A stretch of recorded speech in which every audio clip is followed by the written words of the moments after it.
And we're off. Taking a live look right now. This is in Spartanburg, where the 46th assault on Mount Mitchell is taking off right at this time. I'm glad we were able to show that live for you guys. Good luck to all the riders out there.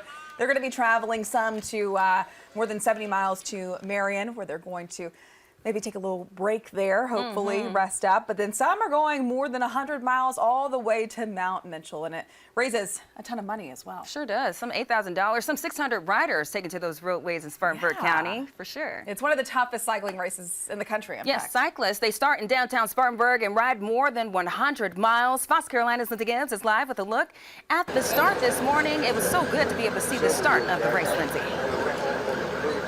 Oh yeah, that's right. Riders are off right now here at downtown Spartanburg. We're outside Spartanburg Memorial Auditorium. Now riders, you can see, are taking off down the street. They've got a long way to go this morning. About 800 cyclists have come to participate from across the world.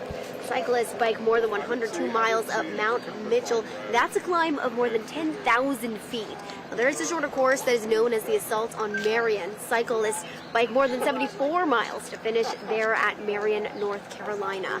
Cyclists ride to raise money for several nonprofit organizations around the upstate of South Carolina and western North Carolina, including Friends of the Blue Ridge Parkway, Palmetto Cycling Coalition, Partners for Active Living, and a lot more. Now, roads along the course route will be temporarily closed throughout the day, but we're told within about 10 to 15 minutes they should clear up as the last of the cyclists head through. Now, lots of fans we spoke to this morning say that they're planning on continuing the journey with the cyclists. We plan to do so as well, so we'll be coming to you throughout the morning as they continue the ride to western North Carolina. For now, here in Spartanburg, Lindsay Gibbs, Fox Carolina News.